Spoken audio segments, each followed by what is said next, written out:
Perkenalkan, nama saya Feni Tumanan dengan NIM 222118074 dari Prodi PGSD Universitas Kristen Indonesia Toraja. Perkenalkan, saya Hermin Minang dengan NIM 221188078 dari Prodi PGSD kelas B13. Nama saya Claudia Dewi Soben dengan NIM 222118079 dari kelas B13 Prodi Pendidikan Guru Sekolah Dasar Universitas Kristen Indonesia Toraja.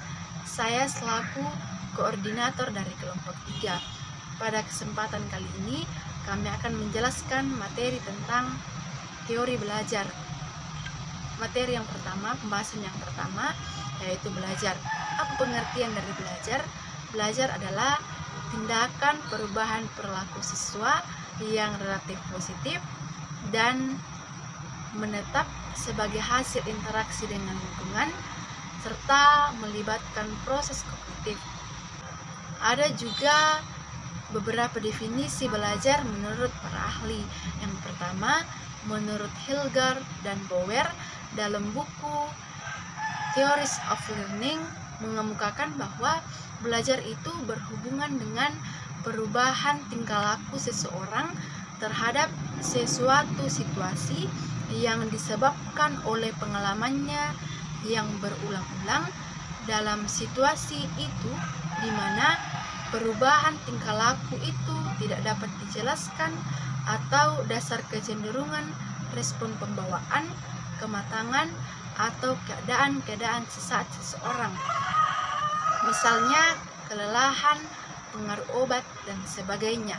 Kemudian yang kedua, menurut Gagne dalam buku The Condition of Learning menyatakan bahwa belajar terjadi apabila suatu situasi stimulus bersama dengan isi ingatan memengaruhi siswa sedemikian rupa sehingga perbuatannya yang berubah dari waktu sebelum ia mengalami situasi itu ke waktu sesudah ia mengalami situasi tadi.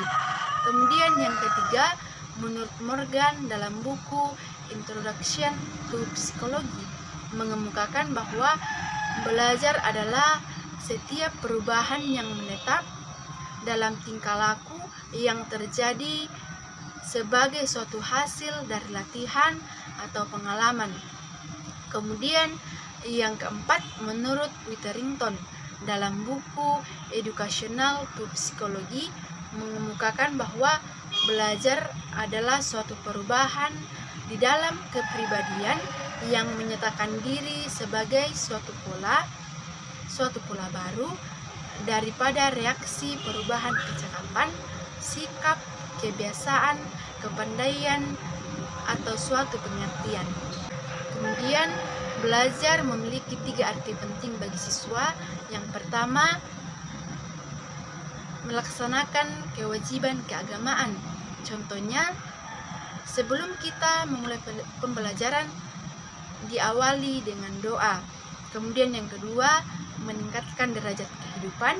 Yang ketiga, mempertahankan dan mengembangkan kehidupan. Kemudian ada beberapa faktor yang penting yang sangat erat hubungannya dengan proses belajar, yaitu kematangan, penyesuaian diri atau adaptasi, menghafal atau mengingat, berpikir, pengertian, dan latihan. Penyesuaian diri itu ada 2 macam. Yang pertama, penyesuaian diri atau plastis, yaitu seseorang mengubah dirinya disesuaikan dengan keadaan, lingkungan, atau dunia luar. Kemudian yang kedua, penyesuaian diri aloplastis, yang berarti mengubah diri atau lingkungan dunia luar disesuaikan dengan kebutuhan dirinya. Bahasan yang kedua yaitu memori dan pengetahuan dalam perspektif psikologi. Apa yang dimaksud dengan memori? Memori adalah proses mental yang meliputi pengkodean, penyimpanan, dan pemanggilan kembali informasi dan pengetahuan. Artinya, ketika kita menerima informasi atau materi, kita menyimpan dan mengolahnya di memori. Kemudian pada saat ketika informasi atau materi itu dibutuhkan, maka dipanggil kembali untuk dipergunakan. Kemudian berdasarkan jenis dan penerapannya, ilmu pengetahuan terdiri dari dua macam, yaitu pengetahuan deklaratif dan pengetahuan prosedural. Yang pertama, pengetahuan deklaratif, yaitu pengetahuan yang meliputi informasi faktual yang pada umumnya bersifat statis dan normatif dan dapat dijelaskan secara lisan atau verbal. Kemudian yang kedua, pengetahuan prosedural, yaitu pengetahuan yang mendasari kecakapan atau keterampilan perbuatan jasmania yang cenderung bersifat dinamis. Kemudian ditinjau dari sudut jenis informasi dan pengetahuan yang disimpan dalam memori. Memori manusia itu terdiri atas dua. Yang pertama, memori semantik dan memori episodik. Yang pertama, memori semantik. Memori semantik adalah memori khusus yang menyimpan tentang arti atau pengertian. Kemudian memori episodik, yaitu memori yang khusus menyimpan informasi tentang peristiwa-peristiwa atau kejadian-kejadian. Kemudian dalam belajar itu ada faktor-faktor yang mempengaruhi belajar, yaitu faktor internal dan faktor eksternal. Faktor internal adalah faktor yang berada di dalam diri individu itu sendiri, sedangkan faktor eksternal adalah faktor yang berada di luar individu. Kemudian, apa saja yang termasuk ke dalam faktor internal dan eksternal? Yang termasuk ke dalam faktor internal yaitu kematangan atau pertumbuhan, kecerdasan, latihan, motivasi, dan faktor pribadi. Sedangkan yang termasuk ke dalam faktor eksternal yaitu faktor keluarga atau keadaan rumah tangga, guru dan cara mengajarnya, kemudian alat-alat yang dipergunakan dalam belajar mengajar, lingkungan dan kesempatan yang tersedia, dan faktor motivasi sosial. Dan metode-metode atau cara-cara belajar yang baik. Rudolf mengemukakan beberapa metode dalam belajar. Yang pertama, metode keseluruhan kepada bagian. Yang kedua, metode keseluruhan lawan bagian. Yang ketiga, metode campuran antara keseluruhan dan bagian. Kemudian yang keempat, metode resitasi. Ditinjau dari sudut jenis informasi dan pengetahuan yang disimpan, memori manusia itu terdiri atas dua macam, yakni yang pertama semantik memori atau memori semantik, yaitu memori khusus yang menyimpan arti atau pengertian. Yang kedua, episodik memori atau memori episodik, yaitu memori khusus yang menyimpan informasi tentang peristiwa. Teori belajar. Teori belajar dibagi menjadi 4, yaitu yang pertama, teori behavioristik. Menurut behavioristik, seorang akan dianggap telah belajar ketika sudah menunjukkan perubahan perilaku setelah mengalami proses pembelajaran. Jadi, belajar dapat diartikan sebagai stimulus dan respon. Input merupakan stimulus dan output adalah respon. Yang dihasilkan dari stimulus, yang diberikan stimulus, dan yang diberikan dapat berupa penyampaian materi, pembentukan karakter, nasihat, dan lain-lain yang diberikan guru kepada siswanya. Dan respon merupakan reaksi atau tanggapan dari siswa terhadap stimulus yang diberikan oleh gurunya. Pada penerapannya dalam proses belajar mengajar, teori behavioristik sangat bergantung pada beberapa aspek seperti tujuan pembelajaran, karakter siswa, materi pembelajaran, dan media pembelajaran, dan fasilitas pembelajaran. Beberapa hal yang perlu diperhatikan saat penerapan teori behavioristik dalam proses belajar mengajar yaitu yang pertama, guru pintar harus selalu mengobservasi dan memperhatikan siswa. Yang kedua, lingkungan belajar juga harus diperhatikan. Yang ketiga, teori behavioristik sangat mengutamakan pembentukan tingkah laku dengan cara latihan dan pengulangan. Yang keempat, proses belajar mengajar di kelas harus dengan stimulus dan respon. Teori kognitif. Teori belajar kognitif dikembangkan oleh seorang psikolog asal Swiss bernama Jean Piaget. Teori kognitif membahas tentang manusia membangun kemampuan kognitifnya dengan motivasi yang dilakukan oleh diri sendiri terhadap lingkungannya. Inti dari konsep teori kognitif ini adalah bagaimana munculnya, diperolehnya skema atau rencana manusia dalam mempersepsikan lingkungannya. Dalam tahapan-tahapan perkembangan manusia, atau saat seseorang mendapatkan cara baru dalam memakai informasi secara mental. Jika merujuk pada teori belajar kognitif, belajar dapat diartikan sebagai sebuah proses perubahan persepsi dan pemahaman. Dengan kata lain, belajar tidak harus berbicara tentang perubahan tingkah laku atau sikap yang diamati oleh guru. Yang ketiga, teori konstruktivisme. Dilihat dari maknanya, konstruksi berarti membangun. Dapat diambil kesimpulan bahwa teori belajar konstruktivisme adalah suatu usaha yang dilakukan untuk membangun tata hidup yang berbudaya modern. Landasan dari teori belajar konstruktivisme adalah pembelajaran kontekstual. Manusia membangun pengetahuan sedikit demi sedikit yang hasilnya disebarkan melalui konteks yang terbatas dan dalam waktu yang direncanakan.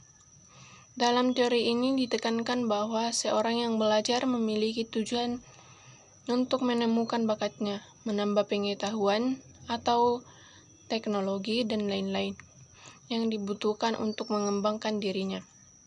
Dari pengalaman-pengalaman yang telah dilewati oleh siswa, maka mereka akan memiliki hidup yang lebih dinamis dan pengetahuan akan bertambah. Dalam konteks belajar mengajar, teori belajar dan pembelajaran konstruktivisme membebaskan siswa untuk membimbing sendiri pengetahuan yang dimiliki berdasarkan pengalaman.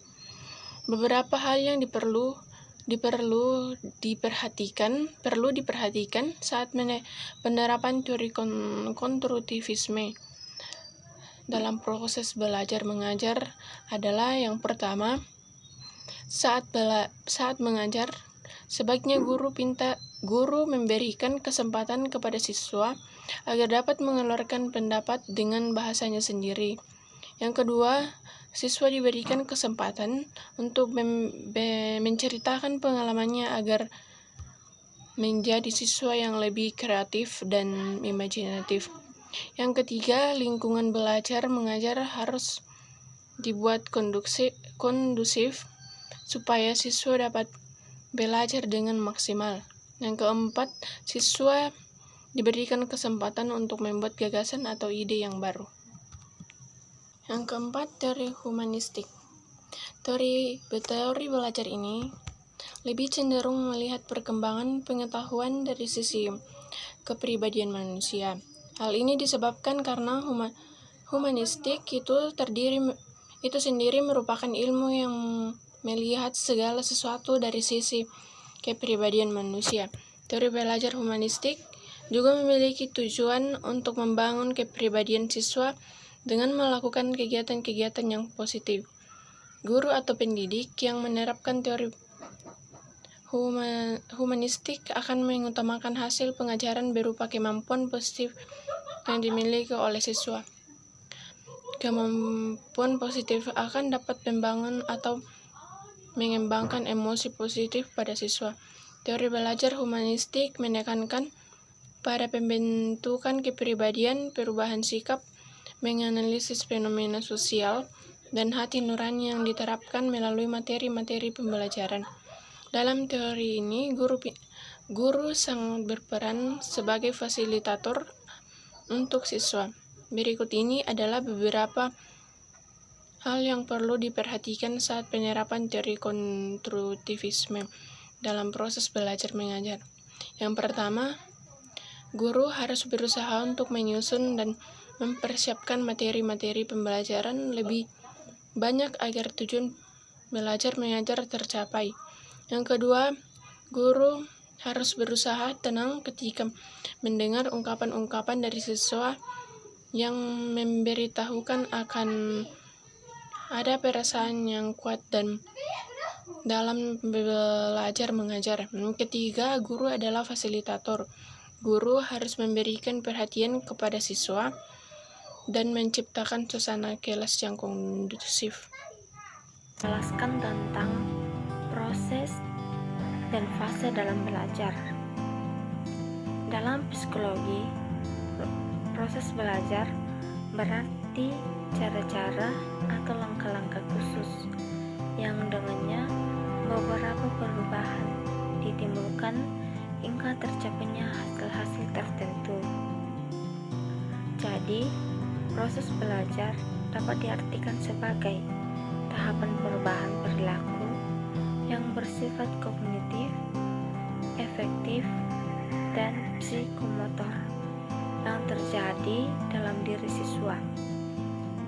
Kognitif adalah aktivitas internal yang terdiri dari beberapa proses seperti pemahaman, mengingat, mengolah informasi, analisis, prediksi, dan perasaan. Afektif adalah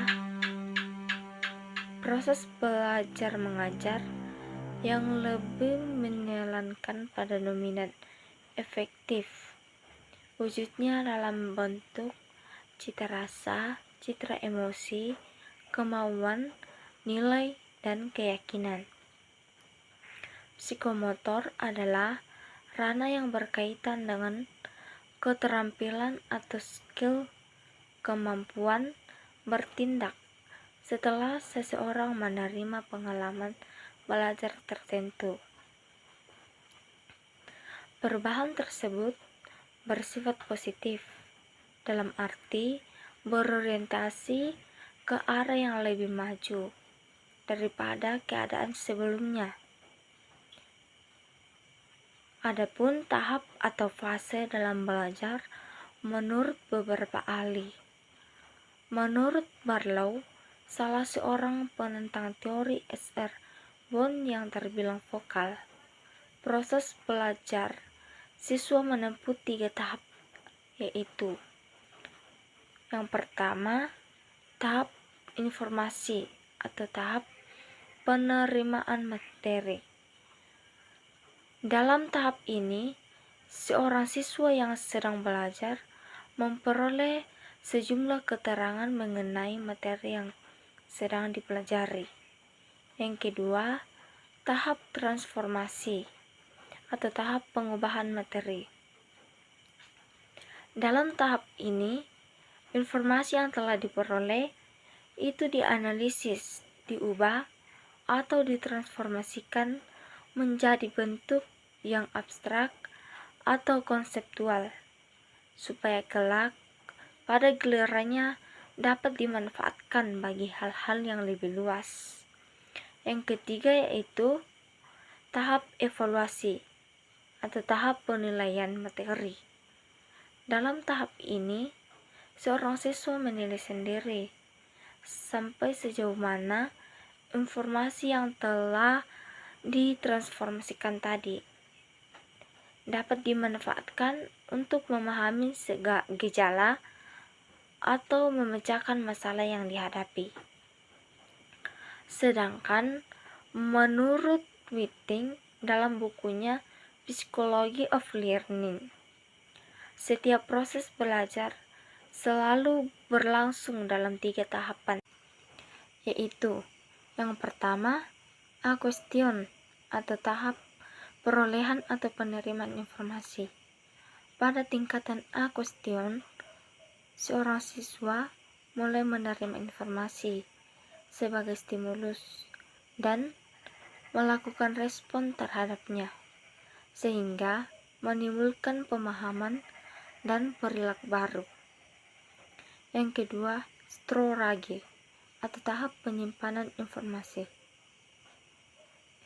Pada tingkatan storage, seorang siswa secara otomatis akan mengalami proses penyimpanan, pemahaman, dan perilaku baru yang ia peroleh ketika menjalani proses a-question. Yang ketiga, retrieval atau tahap mendapatkan kembali informasi. Pada tingkatan retrieval, seorang siswa akan mengaktifkan kembali fungsi-fungsi sistem memorinya. Misalnya, ketika siswa menjawab pertanyaan atau memecahkan masalah. Proses retrieval pada dasarnya adalah upaya atau peristiwa mental dalam mengungkapkan dan memproduksi kembali apa-apa yang tersimpan dalam memori berupa informasi, simbol, pemahaman, dan perilaku tertentu sebagai respon atas stimulus yang sedang dihadapi. Adapun faktor-faktor yang mempengaruhi proses belajar, yaitu di dalam proses belajar mengajar ada sejumlah faktor yang berpengaruh, salah satunya faktor dari dalam dan luar. Yang pertama, faktor yang berasal dari luar diri pelajar, yaitu faktor-faktor non-sosial dan faktor-faktor sosial. Faktor non-sosial, misalnya keadaan udara, suhu, udara, waktu, seperti pagi, siang, atau malam. Cuaca, tempat, seperti letaknya di mana atau pergedungannya. Alat-alat yang digunakan untuk belajar, seperti alat tulis menulis, buku-buku, alat-alat peraga, atau yang biasa disebut alat-alat pelajaran. Faktor sosial di sini yang dimaksud adalah faktor manusia atau sesama manusia. Baik manusia itu ada atau hadir, maupun kehadirnya itu dapat disimpulkan, jadi tidak langsung hadir. Yang kedua yaitu faktor yang berasal dari dalam diri si pelajar, yaitu faktor-faktor fisiologis dan psikologis. Faktor fisiologis seperti tonus atau tegangan otot jasmani pada umumnya dan keadaan fungsi-fungsi fisiologis tertentu. Dan faktor psikologis